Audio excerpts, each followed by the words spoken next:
Making life-altering decisions is stressful and anxiety-inducing, especially when your choices affect the lives of others. Knowing how to make the right decisions for both short-term and long-term benefits is particularly challenging.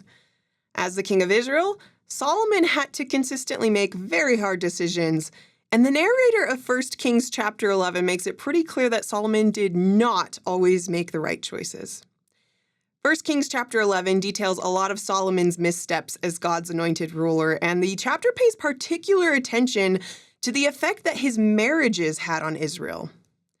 But King Solomon loved many strange women, together with the daughter of Pharaoh, women of the Moabites, Ammonites, Edomites, Zidonians, and Hittites, of the nations concerning which the Lord said unto the children of Israel, Ye shall not go in unto them, neither shall they come in unto you, for they will surely turn away your heart after their gods. Solomon clave unto these in love. The narrator of this passage clearly condemned Solomon's many wives because of the way it affected Solomon's worship of the God of Israel. But the hard thing is, Solomon's intentions likely started out good. Marriages in antiquity were common ways to secure alliances with other countries. Solomon first sought to cement a strong relationship with the powerful land of Egypt, and so he entered into a political marriage with the daughter of Pharaoh.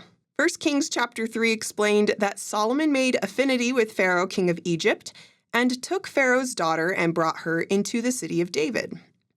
So on the surface, this seems like a reasonable move. Solomon is now a son-in-law to the Pharaoh of Egypt and has a very strong ally to the south of Israel. This first political marriage opened the door for Solomon to establish additional marriages and alliances with surrounding countries. 1 Kings 11 notates that he made marriages with women of the Moabites, the Ammonites, the Edomites, the Zidonians, and the Hittites. And so between all of these countries, Israel was surrounded on all sides by friendly allies who could protect Israel and collaborate for the benefit of their people. So in the short term, Solomon's many marriages seem to have accomplished his goal of peace and prosperity. Solomon's reign would go down in history as being one of unprecedented peace and economic flourishing. However, a downside of entering into so many marital alliances was disloyalty to the God of Israel. And he had 700 wives, princesses, and 300 concubines, and his wives turned away his heart. For it came to pass when Solomon was old that his wives turned away his heart after other gods, and his heart was not perfect with the Lord his God. As these foreign wives entered the royal household, they were given freedom to practice their own religion and worship their own gods. It could easily be seen as an act of compassion and tolerance to these new members of the household. In the long term, however, they ended up influencing Solomon and Israel at large into worshiping other gods, breaking the first great commandment, Thou shalt love the Lord thy God with all thy heart and with all thy soul and with all thy might. Not only did these political marriages lead to forsaking the God of Israel, but it ironically led to the downfall of Solomon's delicately balanced peace. Starting in verse 14 of this chapter, the Lord began to raise up political adversaries against Solomon. Hadad from the east, Rezon from the north, and Jeroboam from within Israel. With these three adversaries, Solomon was surrounded on all sides by threats to the kingdom's stability, undoing the peace that he had worked so hard to cultivate through these foreign marriages. In hindsight, it's easy to see how one thing led to another, and Solomon's large harem of wives led to the downfall of the United Kingdom of Israel.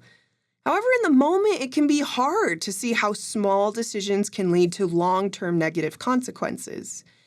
In Solomon's case, his intentions likely started out good, and even the short-term effects of his marriages may have brought temporary peace for Israel.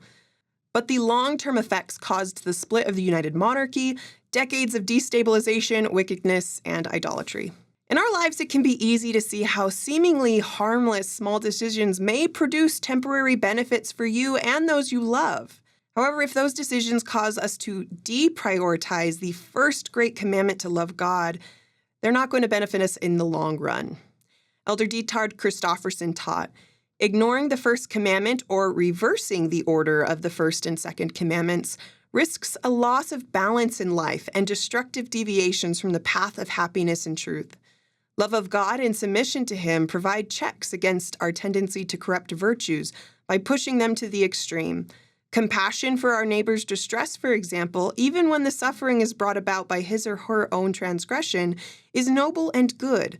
But an unbridled compassion could lead us, like Alma's son Corianton, to question God's justice and misunderstand his mercy. It can be difficult to choose to obey God's commandments when doing so might put us at a disadvantage in society. However, when we put God first, God will sustain us and can help us succeed and thrive in unexpected ways.